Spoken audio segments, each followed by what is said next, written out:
તમારી વાતોની અંદર અને તમારા કોઈ પણ પરિચય હોય એમાં હંમેશા વિનોબા ભાવેનું નામ મોખરે હોય. વિનોબા ભાવે તમારા જીવનની અંદર શું પરિવર્તન લાવ્યું, શું ચેન્જીસ આવ્યું? ભારતને વિકસિત ભારત દેશ બનાવવાની જર્નીની અંદર તમે જે પ્રમાણે અમને સાથ આપી રહ્યા છો એ બદલ તમારો ખૂબ ખૂબ આભાર.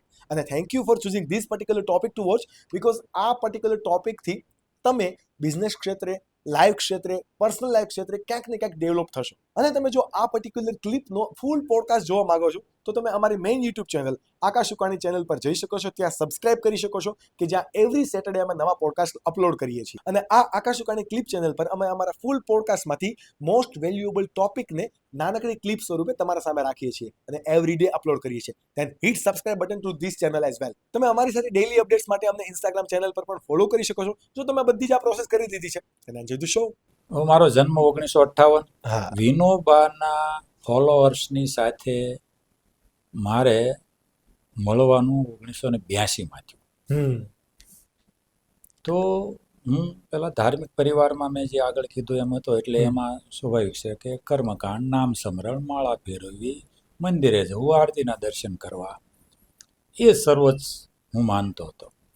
પણ જ્યારે વિનોબા ભાવેના જીવન વિશે, એના કાર્ય વિશે, એની દ્રષ્ટિ વિશે એમના ફોલોઅર્સ પાસેથી બહુ રાતોના રાત એ વાતો કરે ને હું સાંભળું, અને કંઈક એક ભૂમિપુત્ર વાંચ્યા, એમાંથી મારા જીવનનો રસ્તો ચેન્જ થયો.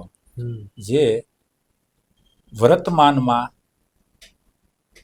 માનવ સમાજને આપણે કઈ રીતે આપણી ક્ષમતા પ્રમાણે મદદ કરી શકીએ, એ રસ્તો ખુલ્યો.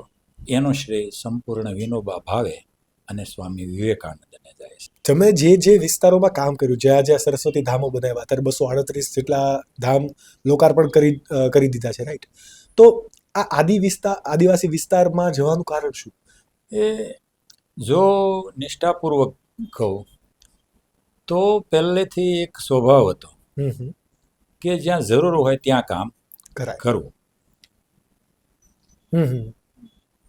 ભૂખ્યાને જમાડો અને ધરાયેલાને જમાડો, એમાં બહુ ફરક હોય છે, જમીન આસમાનનો ફરક. અને એની પાછળ એક વિનોબા ભાવે અને સ્વામી વિવેકાનંદ તો ખરા, પણ એની સાથે સાથે કે ખુદે ગરીબી અનુભવી ગરીબ વ્યક્તિની શું વેદના હોય છે, ચાહે બાળક હોય, પ્રૌઢ હોય કે વૃદ્ધ હોય, એનો ખુદ અનુભવ હતો. એટલે એના ઉત્કૃષ્ટ માટે કામ કરવાની થોડી ઝંખના હતી, સેવા કરવાની.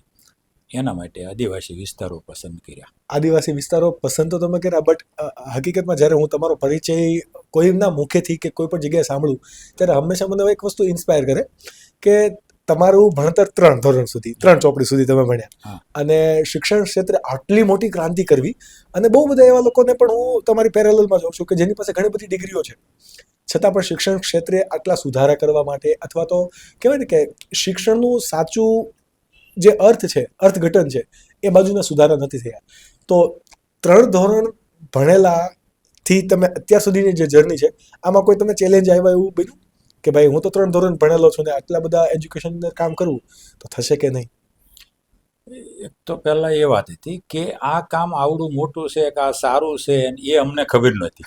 ચાલુ થઈ ગયું ખાલી. નહીં, લોકોએ કીધું કે આ કામ સારું છે, આ શિક્ષણનું છે, આ બહુ મહાન કાર્ય છે, એ લોકોએ કીધું, સજ્જનોએ કીધું, વિચારશીલોએ કીધું. એક પહેલી વાત એ.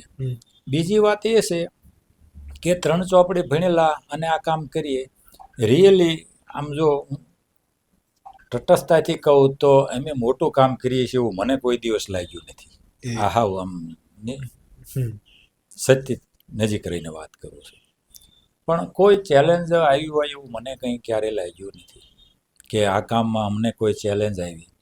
આનંદ આવ્યો છે, ખુશી મળી છે અને સંતોષ મળ્યો છે. ચેલેન્જ નથી આવ્યું તો એનું કારણ શું? કારણ કે આપણે જનરલી જ્યારે વાતો સાંભળતા હોય ત્યારે બધા કહેતા કે મને આ ચેલેન્જ છે, મને આ પ્રોબ્લેમ છે, આ ચેલેન્જને મેં આ રીતે ઓવરટેક કરી. અને જ્યારે આ તમારો આન્સર મને થોડોક અચંબિત કરી દીધો કે ભાઈ મને તો આનંદ જ આવ્યો. આનું કારણ શું?